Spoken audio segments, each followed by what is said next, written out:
Hello student, आपका स्वागत है मेरे अपने YouTube channel unique NCERT coaching में। आज मैं आपके लिए लेकर आया हूँ कक्षा 10वीं का गणित की प्रश्न वाली 1.1 जिसका तीसरा क्वेश्चन। बाकी दो क्वेश्चन हम पिछली वीडियो में देख चुके हैं, तो आज हम तीसरा क्वेश्चन करेंगे। तो वह तीसरा क्वेश्चन कौन सा है, देखिए। अभाज्य गुणनखंड विधि द्वारा निम्नलिखित पूर्णांकों के एचसीएफ और एलसीएम ज्ञात कीजिए। तो हमारा पहला क्वेश्चन होगा इसी का। पहला क्वेश्चन है हमारा 12, 15 और 21 और 21। तो हम पहला क्वेश्चन देखते हैं 21। तो हम क्या करेंगे, इसका अभाज्य गुणनखंड निकालेंगे। किसका? सबसे पहले हम निकालते हैं 12 का। तो हम 12 का अभाज्य गुणनखंड निकालेंगे। तो हमारा 12 है, 12 को हम काटेंगे 2 से। तो 2 छेंगे 12 होता है, 6 बार आया। फिर इसके बाद फिर 2 से काटेंगे क्योंकि सम संख्या है। 2 तिया 6, ठीक है, 2 तिया 6। हम 2 का पहाड़ा अगर 6 में भाग देंगे तो कितना हो जाएगा? 6। 2 तिया 6, 3 एकम 3, ठीक है। तो हम यहाँ पर 12 का गुणनखंड जो है हमारे पास में आया, उसको हम लिख लेते हैं। तो हमारा आएगा 12 का 2 गुणा 2 गुणा 3 गुणा 1। इस 1 को इसलिए लिखेंगे क्योंकि हमें आगे के जो सवाल हैं उनमें दिक्कत किसी प्रकार की ना आए। इसी प्रकार से हम 15 का करते हैं। इसी प्रकार से हमने 15 का किया। तो 15 को हम 3 से काटेंगे। 3 पंजे 15, 5 बार कटा, 5 बार भाग गया इसमें। इसके बाद में ये 3 से नहीं जाएगा तो हम इसको 5 से काटेंगे। तो 5 एकम 5, एक बार भाग जाएगा, ठीक है। तो अब हम यहाँ पर 15 का भी लिख लेते हैं।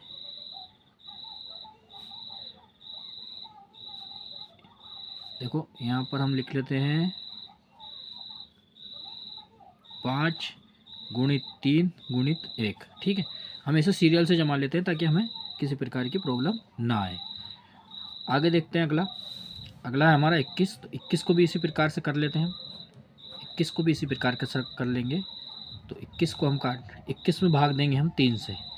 3 सत्ते 21, 7 बार होगा। 7 एक अभाज्य संख्या, इसलिए इसमें 7 से ही भाग जाएगा। 7 एकम 7, ठीक है। तो हम इसको यहाँ पर कितने का 21 के अभाज्य गुणनखंड भी हम लिख लेते हैं। देखो 21 का हमारा अभाज्य गुणनखंड क्या है हमारा, यहाँ पर है, यहाँ आ जाएगा 7 गुणा 3 गुणा 1। तो हमने यहाँ पर सीरियल से जमा लिया है। तो हम इसका एलसीएम, हम इसका सबसे पहले एचसीएफ निकाल लेते हैं। तो हम यहाँ पर एचसीएफ कितना होगा आपका, देखिए HCF बराबर, देखो इसमें भी तीनों में आपका 1 1 1 है, ठीक है। तो हम 1 लिख लेते हैं। और तीनों में ही आपका 3 3 है। ऐसा होना चाहिए कि तीनों संख्याओं में एक संख्या कॉमन होना चाहिए, एक ही संख्या आनी चाहिए, तब जाके आपका एचसीएफ निकलेगा। तो 1 गुणा 3 बराबर आपका इन दोनों को गुणा कर देंगे तो कितना आएगा? 3। तो इसका एचसीएफ कितना निकला हमारा? 3 हमारा एचसीएफ है इसका, ठीक है। अब एलसीएम निकाल लेते हैं। तो एलसीएम में देखिए आप,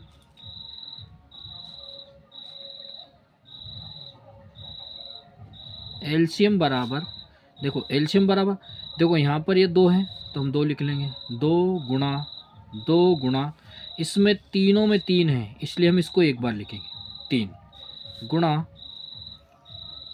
5 गुणा 7, तीनों में 1 है तो इसलिए हम इसको 1 लिख लेंगे, ठीक है। अब इनका सबका गुणा कर देते हैं तो कितना आएगा, देखो ये आएगा आपका 2 दूनी 4, 4 4 तिया 12, 12 पंच 60, और 60 का गुणा हम करेंगे किसमें? 7 में। तो 60 का गुणा 7 में करेंगे कितना आएगा, देखो 0 का 0, 6 चुके 6 7 42, 6 7 42, तो इसका 220। तो देखो हमारा जो पहला क्वेश्चन था उसका आंसर है हमारा एचसीएफ हमारा आया कितना? 3, और एलसीएम कितना आया हमारा? 420। ये हमारा आंसर होता है। अब हम अगला क्वेश्चन देखेंगे। अगला क्वेश्चन दूसरा है हमारा 17, 23 और 29। तो 17, 23 और 29, तो हम इन तीनों का गुणनखंड निकालेंगे। तो गुणनखंड हमने 17 का किया पहले, तो 17 एक अभाज्य संख्या इसलिए वो 17 से ही जाएगा, ठीक है। इसके बाद में हम 17 के अभाज्य गुणनखंड लिख लेते हैं, तो 17 गुणित 1, ठीक है। इसके बाद 23 भी एक अभाज्य संख्या इसलिए वह 23 से ही भाग जाएगा, तो 23 का गुणनखंड लिख लेते हैं। 23 का गुणनखंड लिखेंगे हम, तो 23 गुणित 1, ठीक है। इसके बाद 29 का लिख लेते हैं, तो 29 एकम 29, ठीक है। तो यहाँ पर 29 बराबर 29 गुणित 1। देखिए हमें एलसीएम एचसीएफ निकालना है, तो यहाँ पर हम एचसीएफ निकाल लेते हैं। एचसीएफ बराबर क्या आएगा, इन तीनों में क्या है आपका कॉमन 1 है, तो इसलिए हम एक इसका एचसीएफ आ जाएगा, ठीक है। ये इसका एचसीएफ आ गया। अब एलसीएम निकालेंगे, तो एलसीएम में क्या आएगा आपका, देखो एलसीएम बराबर 17 गुणित 23 गुणित 29 गुणा 1 बराबर, अब इसका गुणा करेंगे हम, तो क्या आएगा आपका, इसका गुणा करेंगे तो हम इसका गुणा करेंगे तो आएगा हमारा 11 33 9, ठीक है। 11,309 ये हमारा आंसर आ गया, ठीक है। तो एलसीएम कितना आया, 1 आया इस क्वेश्चन का, और एचसीएफ कितना आया, 1 आया, और एलसीएम कितना आया 11,329, ठीक है। अगला क्वेश्चन है हमारा 8, 9 और 25। तो हम इसका गुणनखंड निकालेंगे, जैसे हमने पिछले प्रश्नों का निकाला उसी प्रकार से। तो पहला 8 को लेते हैं, तो हमारा आएगा 2 से हम इसको भाग देंगे, 2 चुको 8 हो जाता है, 2 चुको 8 हो जाता है। फिर 2 से देंगे, 2 दूनी 4 हो जाता है। फिर 2 को 2 से, तो 2 एकम 2 हो जाता है।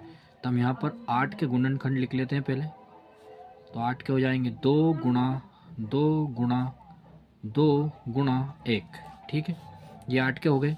इसी प्रकार से हम 9 के करेंगे, तो 9 को हम 3 से भाग देंगे, 3 तिया 9 हो जाता है, और 3 एकम 3, तो हम 9 के भी लिख लेते हैं, 3 गुणा 1, ठीक है, लिख लिया हमने।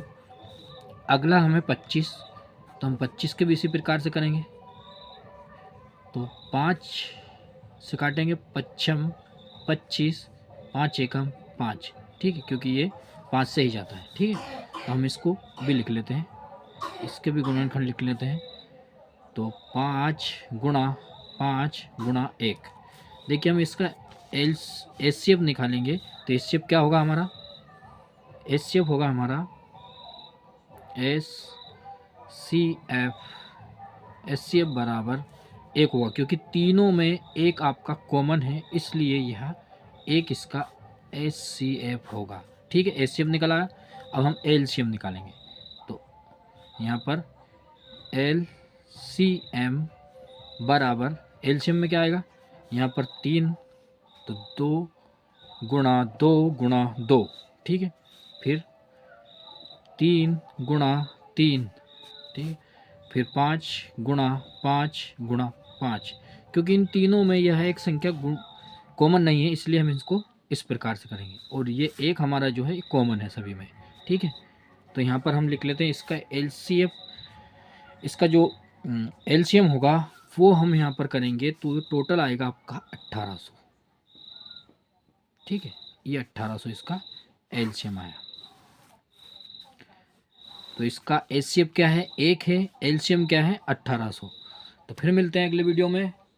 अगर वीडियो अच्छा लगा हो तो लाइक करें और चैनल को सब्सक्राइब करें। धन्यवाद।